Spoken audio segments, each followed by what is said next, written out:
The gang that had seized Jesus led him before Caiaphas, the high priest. And there the religious scholars and all the leaders had assembled. Peter followed at a safe distance until they got to the chief priest's courtyard. And there he slipped in with the crowd, and he mingled with the servants and watched to see how things would turn out.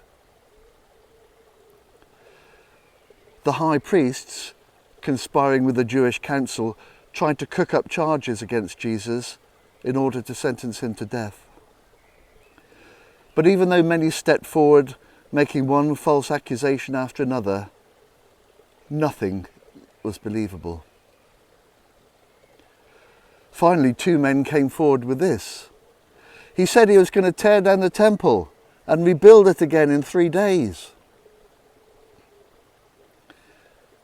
At this, the chief priest stood up and said, "What do you have to say to these accusations?"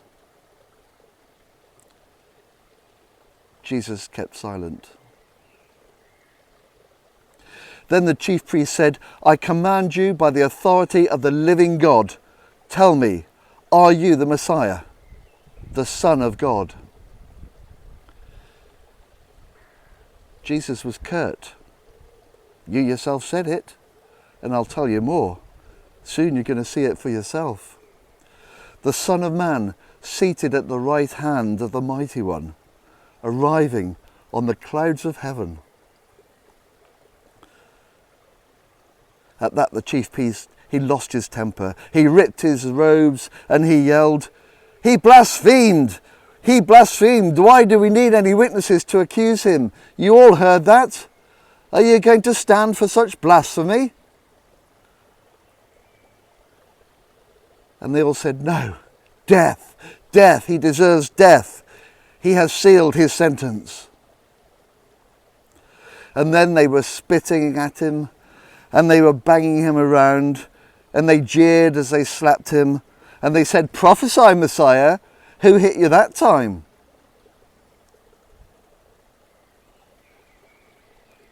All this time, Peter was sitting in the courtyard. And a servant girl came up to him and said, "You were with Jesus, that Galilean." And in front of everybody there, he denied it. And he said, "I don't know what you're talking about." And as he moved over towards the gate, someone else said, "This man was with Jesus the Nazarene." And again he denied it, this time salting his denial with an oath and saying, "I swear I have never ever laid eyes on that man." And shortly after, some bystanders approached Peter and they said, "You must have been with the Galilean. You've got the same accent." And then Peter got really nervous and he swore again. He said, "I tell you, I do not know that man." And with that, a rooster crowed. And Peter remembered how Jesus had told him that he would deny him 3 times before the rooster crowed. And with that, Peter, he stood up and he left. And he cried, and he cried, and he cried.